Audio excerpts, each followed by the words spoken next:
Greetings, all! Today, we will be examining the members of the legendary beast trio, namely the electric-type Pokemon Raikou, the Thunder Pokémon, the fire-type Pokemon Entei, the Volcano Pokémon, and the water-type Pokemon Suicune, the Aurora Pokémon. Though they might seem majestic from afar, the members of the legendary beast trio are fierce combatants that can more than bring enough power to the table to truly be considered legendary in stature. Raikou possess bodies that very much resemble the form of a large feline, with yellow fur covering the majority of their body with black markings, their underbelly being a bright white color. They walk on 4 legs with 3 white claws each, and their back is covered by a purple thunderstorm cloud, complemented by their thin blue tail that has the shape of a jagged bolt on it with a sparkly frayed end.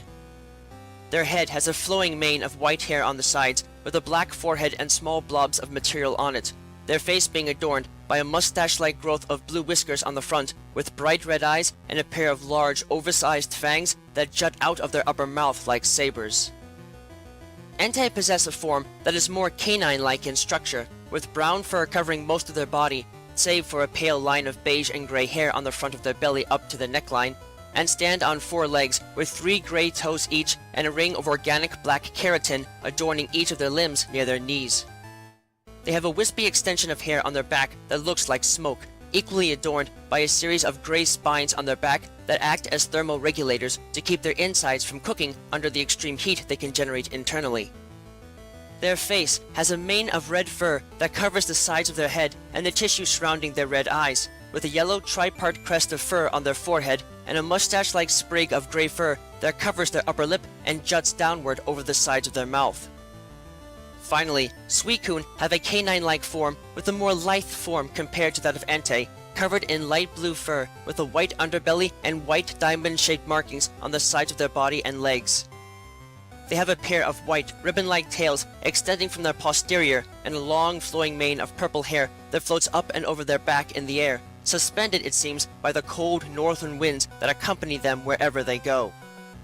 Their face is clean of facial hair, with a stubby nose, their red eyes being complemented by a large rhombohedral crest of aquamarine-colored flesh that extends past their forehead and over their purple mane, with small extensions on each side that grant these beasts a truly gorgeous appearance. Though their powers might differ substantially between individual members, the members of the legendary beast trio are powerful creatures first scientifically documented within the Johto region, whose incredible powers and extreme rarity have more than helped to cement their status as legendary Pokémon.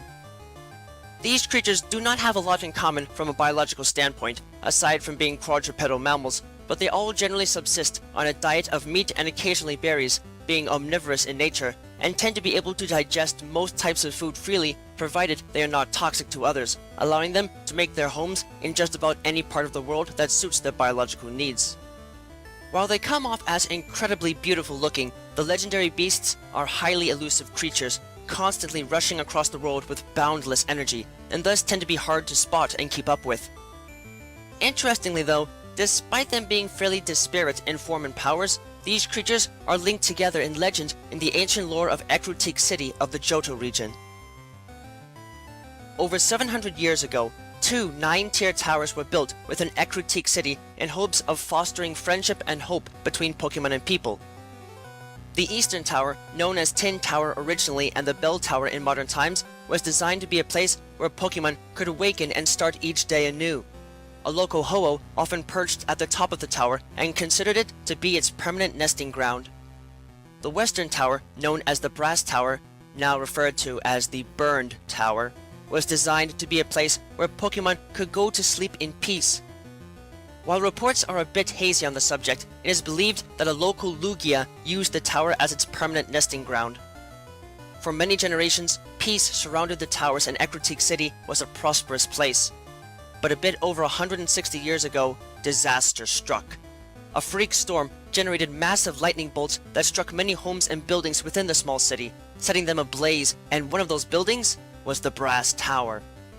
Although all of the people and most of the Pokemon within the tower were able to escape to safety, 3 unidentified Pokemon were trapped within the basement of the tower. The blaze lasted for 3 days before a sudden downpour finally put out the fire. but by then, the 3 trapped Pokemon had been burned alive and reduced to little more than ashes. According to legend, Ho-Oh felt such pity towards the deceased Pokemon that it resurrected them in forms representative of the entire fiasco.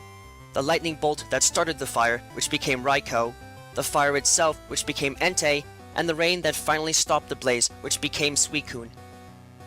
Considering that these legendary beasts are seen around the world, it is unlikely that their origins truly took place here. However, all historical records make no indication of any different events, leaving the legend as Egritique City's official public record. It is possible, however, that the Ho-Oh modeled the creatures after the legendary beasts that were already present in the wild, which would in turn make this an isolated incident. What is known is that the Ho-Oh that once rested on Tin Tower flew away and has only reappeared on extremely rare occasions. The Lugia believed to live in Brass Tower flew away to an unknown location and has not been seen since, though many believe that it may be living within the depths of the region's Whirl Islands. With all of this said, though, it is now important to cover these creatures individually to understand the unique powers that they possess.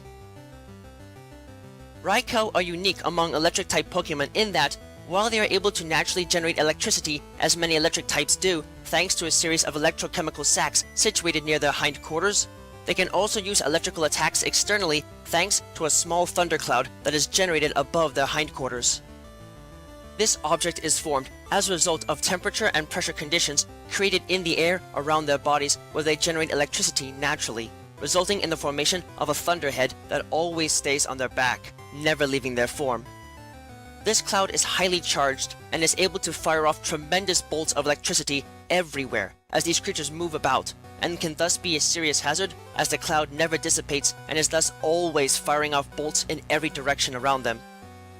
Thanks to their immense control over their physiology, however, these beasts can manipulate the thundercloud by altering the air conditions that created in the first place, and thus can use it to fire off devastating attacks like thunder at will with the accuracy needed to strike a dime more than a quarter of a mile away, making them a severe threat to be around if their bark, which sounds like crashing thunder and is loud enough to cause the ground to shake, is not enough to deter attackers.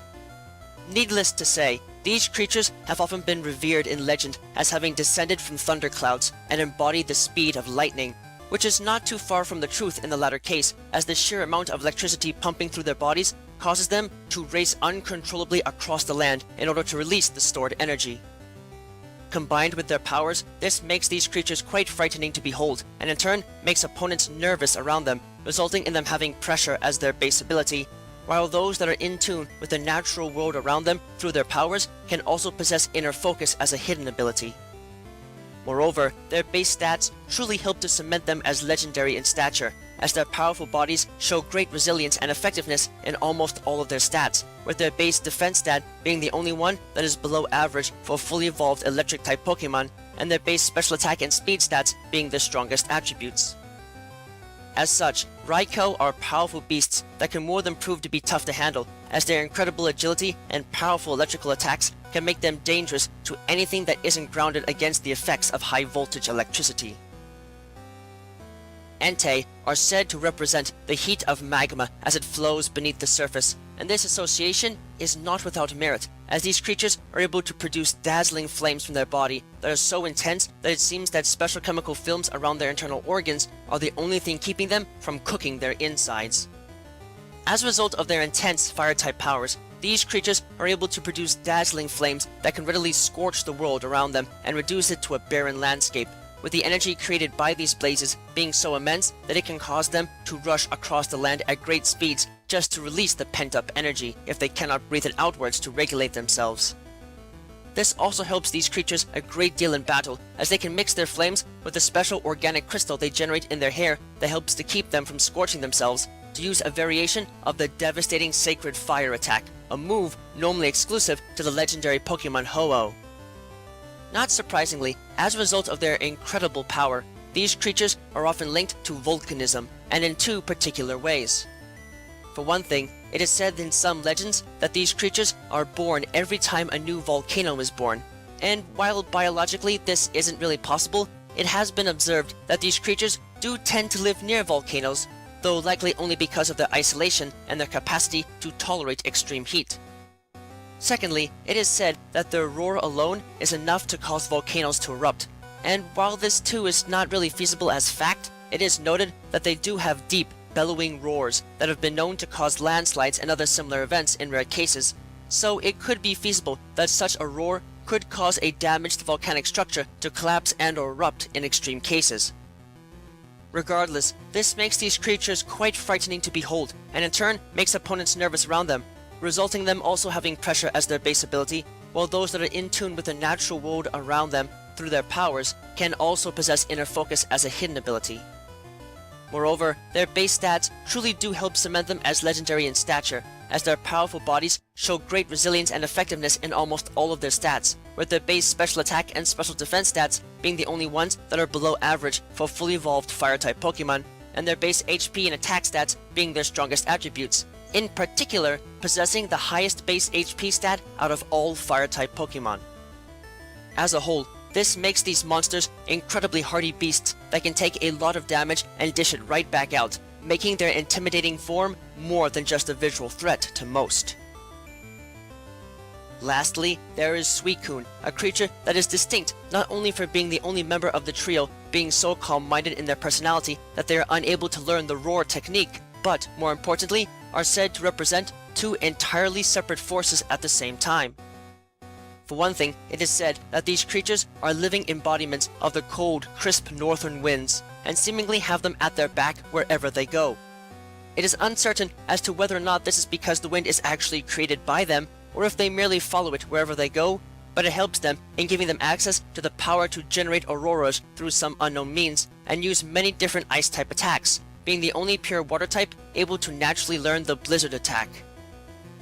At the same time, Suicune are said to represent the compassion of pure spring water, and are known to rush across the countryside in search of whatever clean body of water they can find, gifted with the capacity to use a special extrasensory power to defy belief and actually walk on water, leaping across the surface as they move to sample it and make a temporary nest there. Interestingly, these creatures are further gifted in that they can use their unique powers to clean even the dirtiest of water merely by touching it, absorbing the pollutants and spewing them back out after being processed internally to make them harmless, a power very similar to that of Shaman's Seed Flare attack, minus the explosion that normally follows it. This can make these creatures invaluable to cleaning up devastated waterways and bodies of water, though their rarity means that this gift will often only be witnessed where it is imperative to the survival of an ecosystem for them to step in and use their powers to restore it to life-supporting capacity, looking more gorgeous and majestic than their counterparts in the Beast Trio in nearly all aspects. It is this majesty that makes others feel nervous around them, resulting in them also having pressure as their base ability, while those that are in tune with the natural world around them through their powers can also possess inner focus as a hidden ability. Moreover, their base stats truly do help cement them as legendary in stature, as their powerful bodies show great resilience and effectiveness in most of their stats, with their base attack stat being the only one that is below average for fully evolved water-type Pokemon, and the base defense and special defense stats being their strongest attributes. As a whole, this makes these monsters well-defended beasts that can take damage readily and use the power of the winds and water to overcome those that dare to challenge them and bring forth aquatic and icy forces unseen in many Pokemon. It is noted that the legendary beasts have been involved in a number of incidents over the years, with 3 in particular being of note. First of all, there is the involvement of an Entei, though not a real one, in the infamous Greenfield incident. Nearly 18 years ago, a local researcher by the name of Professor Spencer Hale had been researching the mysterious unknown when he accidentally got sucked into a pocket dimension containing the strange creatures, leaving in his wake a box of ancient tiles marked with unknown symbols. When his daughter Molly got a hold of the tiles, she mistakenly released the unknown and allowed a small army of them to leave the pocket dimension and enter our world. Feeding off of her imagination, the unknown brought Molly's dreams and fantasies to life, transforming her home and the surrounding hillsides into a terrifying palace of crystal and stone, and even going so far as to create a fake Entei under the premise of it representing Molly's protective father in her mind. Unfortunately, the unknown gained too much power in their short stay and began to use Molly's dreams and thoughts uncontrollably and unpredictably, eventually losing control of themselves and becoming a living doomsday device. Thanks to the efforts of some traveling trainers, as well as the false Entei that had been created to protect Molly, however, the Unknown were eventually defeated and returned back to their pocket dimension. In turn, this allowed Professor Hill to return back to our world and reunite with his daughter. The second incident involved a Suicune, that being the Dark Marauder incident that occurred nearly 16 years ago. During this incident, an infamous member of the now-defunct Team Rocket, known as the Iron-Masked Marauder, attempted to locate and capture a Celebi within one of the forests of the Johto region. Unbeknownst to him, however, the Celebi he was looking for had recently transported a young male trainer from 40 years ago at that time into the present day, who was quickly accompanied by a second young male trainer in addition to a few of his friends. While the local community of the area they were in at the time has refused to give out details regarding much of the incident, preferring to keep it a private affair, according to the best resources available, the Iron-Masked Marauder was in fact able to capture the Celebi, even though it had befriended the previously mentioned trainers by using a relatively mysterious capture device referred to as the Dark Ball. Apparently, the technology of the Dark Ball maximized a captured Pokemon's power, while almost completely removing their free will, placing them completely under their trainer's command. The Iron-Masked Marauder used the Celebi to nearly destroy the local forest, using a monstrous form created from decaying plant matter, and would have become unstoppable if left undefeated. With the assistance of the two young trainers, as well as a local Suicune, however, the Celebi was able to use its immense willpower to destroy the hold placed onto it by the Dark Ball. Sadly, the massive feedback of energy nearly killed the Celebi and placed it in dire straits. It was only with the help of other Celebi, who had traveled through time in response to the grisly incident, that the involved Celebi was revived and rejuvenated. The young boy that had been transported to the present was presumably taken back to his original time, while the Iron-Masked Marauder was captured and disposed of by the local community through unknown means and has not been seen to this day.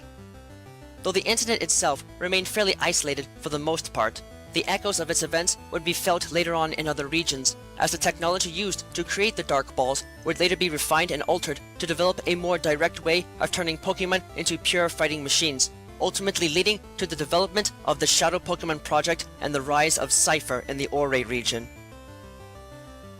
Lastly, there is the Crown City incident, which took place nearly 7 years ago.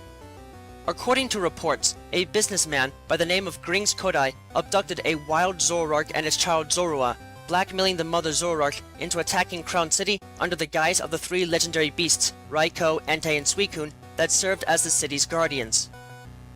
Grings had apparently obtained the ability to see the future 20 years prior to this event by touching a time ripple portal left behind by a time-traveling Celebi, releasing a reverse temporal energy burst in the process that killed all of the plant life in the city. With his powers beginning to fade, however, Grings had become desperate and sought to restore them by any means necessary. Learning that the same Celebi had appeared again and produced another time ripple, Grings used the captured Zoroark to destroy the city, creating little more than an illusion, and, with a legitimate reason to have the city evacuated, was finally able to search for the time ripple freely.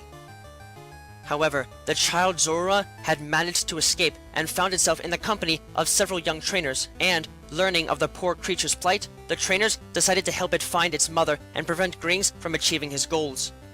It is believed that the young trainers, with the assistance of the Zorua, Zoroark, and the real guardians of Crown City, were able to drive back Grings from the time ripple he had discovered, once again formed by the same Celebi from decades before, and, with the help of the Zoroark's illusionary powers, caused Grings to knock himself out while being entranced by an illusion.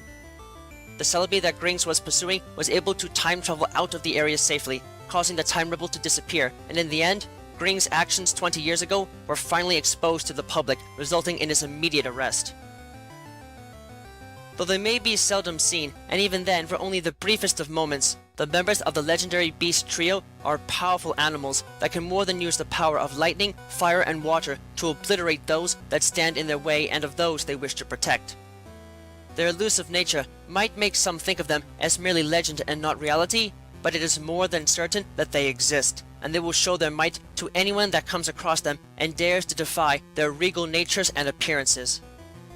Do yourself a favor, and if you do come across one of these legendary beasts, make sure that you get a good picture of them if possible, but try not to get on their bad side.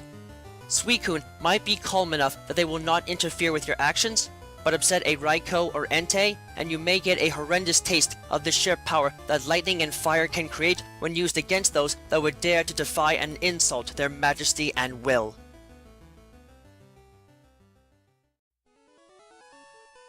Thank you all for watching this video. It is always an honor to be able to speak with you all on the subject of Pokemon in a way that brings me great joy and happiness in my work. If you would like to keep tabs on past and future work, click that subscribe button, check out my work on DeviantArt, and don't be shy about following me on Twitter, where you can find pertinent announcements on upcoming work before it is officially posted. Links to both can be found in the video description. If you would like to support my work and help Miguel and I continue to produce more content for you and improve upon our presentation, please visit us at my Patreon page, which you can also find a link to in the video description. Yeah, no.